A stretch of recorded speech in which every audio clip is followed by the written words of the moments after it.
Hi, I'm Craig and I self-publish books on Amazon KDP. Welcome to another income report video where I'll take you through how many books I sold in May. So if you're a regular to the channel, you know I do these monthly income report videos. I love to do these because it helps me track my progress on Amazon KDP. And when I have a bit of a poorer month like last month, this helps me keep on track. It also adds some level of accountability, which I find really useful with self-publishing. And also, hopefully, it's helpful for you as well to watch these videos and see what is possible self-publishing on Amazon. So another month has gone. Let's look at how I got on Amazon KDP in May. So every month I like to set myself monthly goals. This just helps me stay aligned and tries to keep me on track with my publishing. And in May, what I wanted to do was publish 4 books, try and get 1,500 book orders, which would be the target that I set myself for the month, because that would then get me around $2,400 in monthly profit. Now, unfortunately, just like April, I didn't achieve any of these things. Now, that's not to say that the month was a complete write-off. I just like to set myself goals that I try and hit every month. But not quite hitting them isn't a disaster. It just means that in June and in July and for the rest of the year, I need to push a little bit harder. But taking a look at what I did get up to in May, I published 3 books on Amazon. And if you've been following this channel for a while, you know that I'm going for higher quality books. These tend to take a little bit longer to create, which is why I managed to make 3 books in May and not hit that 4 books target. But in terms of the books that I did make, I made a puzzle book for adults, my first ever children's book, and an activity book for adults as well. Here over on YouTube, I published 7 videos and a short. Thank you for everyone who checks out the videos. It's really helpful. And over the past month, I got 60,000 views. If you haven't hit that like and subscribe button yet, I'll give you a second. Okay, hit it. All right, let's continue. Over on Etsy, I didn't do much in May, so I'm skipping that one for now. Now, over on this channel, I try and be as transparent as I can. Some things I have to blur out just to protect my books or my personal information. But I launched my first children's book. And here it is. It's called Barney Loves Bananas. So that's the front cover there on the left-hand side. And then inside it's a rhyming picture book that features Barney the bear, who's a little bit different from all the other bears because he likes bananas. So the bananas has turned him yellow, whereas all the other bears are brown. And Barney has to go through the adventure of being a bit different. So you've got all these cute little rhyming interior pages. And I'll let you know how this book gets on. It's my first ever children's book. I'm testing and learning a few things here. But one thing that's incredible in 2025 is that it was created using AI. So I made it using design.ai. So that's an incredible AI tool that has this amazing character creation process. I made Barney by entering a prompt. I entered a prompt of what I wanted him to look like, which was a yellow bear with a gap tooth, really cute and cuddly. And then once I had that character creation sheet, I can then insert that character into loads of different scenes. And that's exactly what I did here on the right hand side. So I've got Barney sitting down against a tree with a pink smoky background. And then you can even add multiple characters. So the pink bear there is another character from my book. And what's amazing about the character creation suite in design is that the characters are going to be consistent. And when you're creating something like a kid's book that's got a single character, you need that consistency throughout. So if you want to check out design for yourself, I'll drop a link in the description below. It's my favorite text-to-image AI tool out there on the market at the moment. But on to what you probably want to know, which is how many books did I sell in May? Well, in May, I sold 1,325 books. As you can see there from the graph, it started off a little bit higher. I had a little bit of a dip during the middle of the month, and then it's come back a little bit higher towards the end of the month again. So the orders across the board are down a little bit for me at the moment.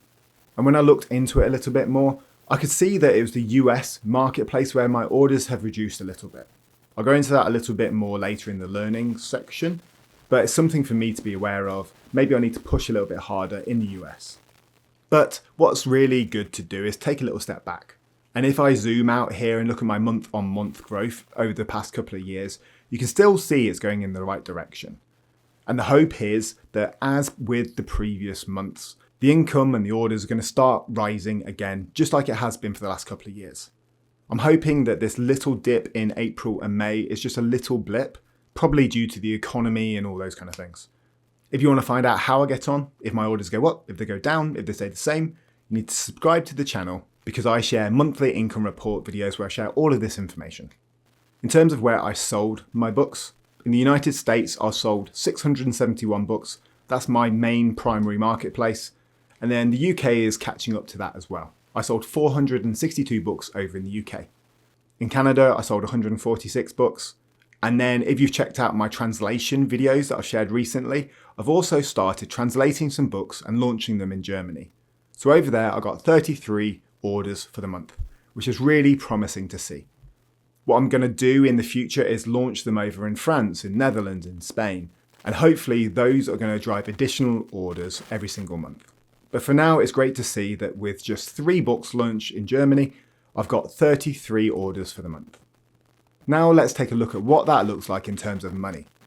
So over on Amazon KDP, my income for the month was $3,094.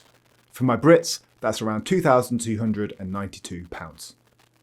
And as you'd expect, the graph mirrors the orders. But one thing that's maybe a little bit interesting to see is that I did tweak some of the prices and increase some of the prices towards the end of the month. And I do think that you can see there from the 18th of May that there has been a slight increase. And that's because of the upcoming royalty change on June 10th, where you're going to get less income per book if you're publishing under a certain threshold. So I went through some of my better performing books and upped the price on some of those to make sure that my royalties weren't going to reduce. So I think June's going to be an incredible month on Amazon KDP. I'm definitely a little bit nervous about it, but hopefully it's going to be a good thing in the long term. Now, that was my income, but that doesn't include my ads and expenses. So I'm going to go into those now. Amazon ads now have this great feature that allows you to look at all of your data in one ads dashboard. That's a multi-country view. And so using that here, in May, I spent $1,062 on my ads. I generated 415 orders at an ACOS of 24.6%. That's a little bit up on last month, but again, that ACOS is pretty good. If you don't know what ACOS is, it means advertising cost of sale. And that's basically how you figure out whether your ads are profitable or not. Because if you just had the sales figure there, it'd probably say that I sold 10K in books. But that doesn't work out what my royalties are. Generally for me, an ACOS of around 20 to 25% tends to be break even. So an ACOS of 24.6% across all of my ads is pretty good. I try and get that as close to 20% as I can. But looking at my ad performance, it's pretty steady across the month. The orders did dip there a little bit in the middle of May, but yeah, it's pretty consistent. And what I like to do is break that down by marketplace for those who want to take a little bit of a deeper dive.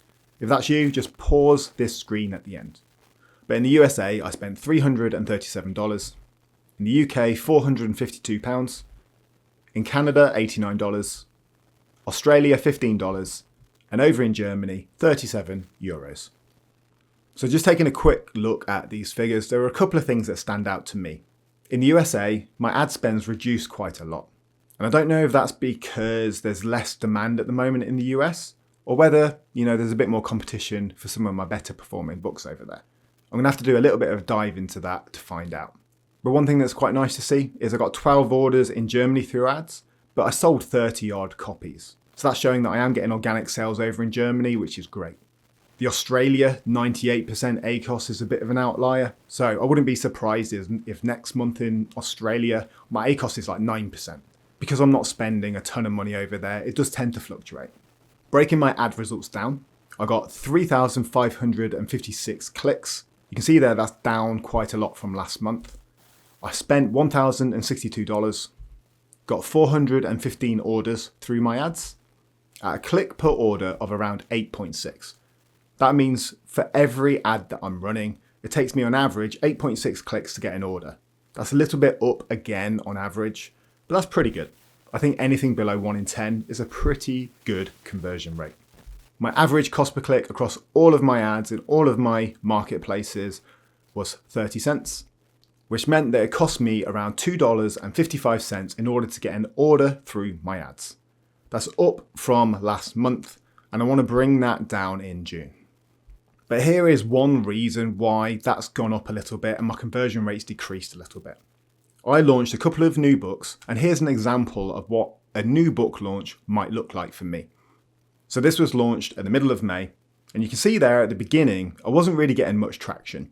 You've got the green line there, which is the clicks, the purple line's a spend, and then that burgundy, pinky line is the orders. And so when you're launching a new book over on Amazon ads, you want to be getting initial orders as quickly as possible. But you also have to manage your spend. And so at the beginning there, maybe I wasn't bidding quite enough to get enough clicks. I upped that, and you can see there that the clicks start to rise as does the spend. But then that's when the orders start to come in.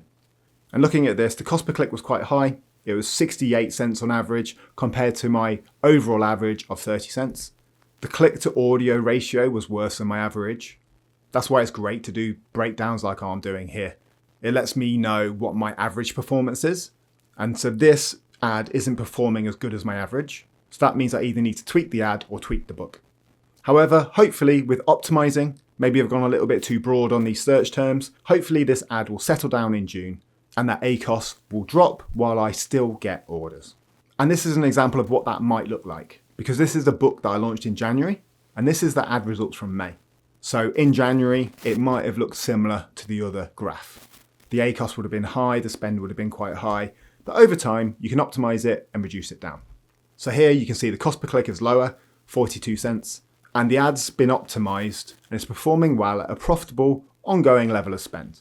Generally, if an ad's not profitable, I'll turn it off after a few months. But if an ad is profitable like this one at a decent ACOS, generating ongoing orders, this is what an ad would look like that I'd leave on for the long term.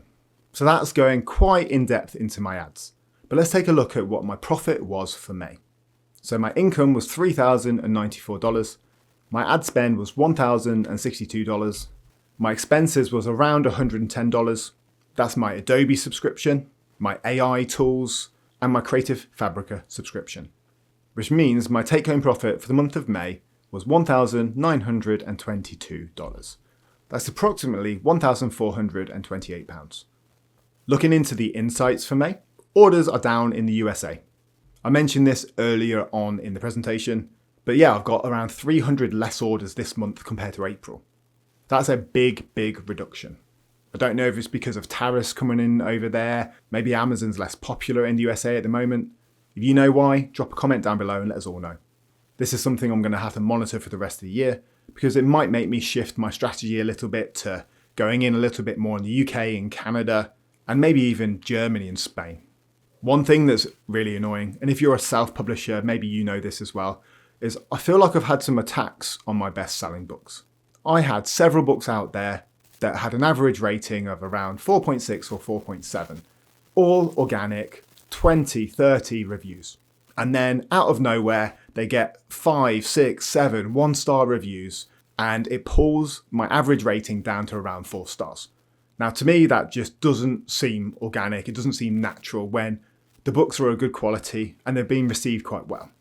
And it is a bit frustrating, and I do worry that maybe some people have found my books through this channel and they're just attacking them. That seems pretty harsh, and if you're a competitor, I hope you wouldn't do that. Let's support each other, let's help each other grow rather than attacking each other. Over in Germany, my ad spend and orders reduced, but that's because I've been tweaking my ads over there and trying to get them a little bit more profitable, which has definitely worked in May. Overall, my ads performed slightly worse. That can happen though when you're focusing on new releases. As you saw with that new release example, I do tend to spend maybe around $100, $150 in a month on a new book. And in that first month, the ads aren't optimized and they don't always perform as well as my existing ads. So when I release a few new books, the ads can perform worse overall for the month. But what I am focusing on is building towards Q4. And that means releasing new books, launching them using ads, and trying to rank for keywords to get ongoing organic sales in the long term, especially in Q4. Wrapping up the month, I just want to share some learnings with you. I'd say don't waste too much money on your book launches. If you're spending $100, $200 on your book and it's not getting that many orders, don't just spend and spend and spend. I've got loads of Amazon ads videos on this channel, so make sure to go check those out, and hopefully you'll gain some tips and tricks from those videos. One of the main focuses within the whole of the KDP community at the moment is the KDP royalty update coming on June 10th. Now, We don't yet know what's going to happen. It could see reductions across the board in royalties. It might see income reductions. It might see order reductions. Or the orders could stay at a similar level. And because I'm increasing prices to make sure that I'm not getting hit by those royalty reductions, my income could actually increase. I think that's something we'll have to keep a really keen eye on and monitor over the next few months. For now, USA is still the key marketplace, but there's something to monitor. And what you can do to diversify a little bit is start localizing your books and launch them in different marketplaces using ads. That's what I've done in Germany, and that's going well so far. But if you're a self-publisher and you've got some books that are performing quite well, consider localizing them and launching them in Germany, France, Spain, etc. Now for June, I don't even know if it's worth setting goals, but I'm going to anyway. I'm going to scale them back a little bit in hope that I'm going to hit some. So I want to publish 5 high quality books. I've been a little bit lax recently on my book creation, so I want to go hard and focus on book creation. So the aim is 5 high quality books. That's quite a stretch, but it's going to include at least 1 or 2 localized versions. So fingers crossed I can hit that in June. I want to get to 1,400 book orders. That's just a little bit more than May. Fingers crossed we can get there, which would help me get to around $2,000 in profit. Fingers crossed we can hit that. That's a nice round figure to build off for the rest of the year. Now, if you're a self-publisher on Amazon KDP and you're worried about the upcoming royalty changes in June, you can book a consultation with me through my website. So this is what it looks like. You go onto publishwithme.com, you go to the consultation tab, and you'll see this bit on the left-hand side. You can either book a 35-minute consultation or a 1-hour consultation. In this, I'll send you a video link, and we can talk all about Amazon KDP. I can answer any questions you have, I can give you feedback, and I'll also send a follow-up email as well with loads of tips, tricks, insights, anything that will help you with your KDP journey. If you want to book one of these, you just click on request to book and it'll open the calendar, and then you select a time that would work for you. Over on my website as well, I've also added a feedback and a mentorship option. Now these won't be for everyone, but the feedback section is something a little bit more affordable if you just want some advice. And over there, I can give you some book cover feedback, or I can give you book and cover feedback. Now, if you're about to launch a book, the aim with those is just to give you a bit of advice. Hopefully, it will help you improve your cover. I can give you some advice on making sure it stands out. And I can also give you advice about your book as well, with things like your title, your subtitle, etc. And then for those who are a bit more serious about self-publishing but want a helping hand, I offer some mentorship packages as well. I'm more than happy to create something bespoke for you if these aren't quite right for you. Just drop me an email and we can talk about that. But yeah, that's it for May. Another good month, slight reduction, but that's absolutely fine. The aim is to keep on publishing new books and building towards that Q4 period. How did you get on in May? Drop a comment down below and let us all know. But that's it for this video. Good luck on your self-publishing journey, and I'll see you in the next one.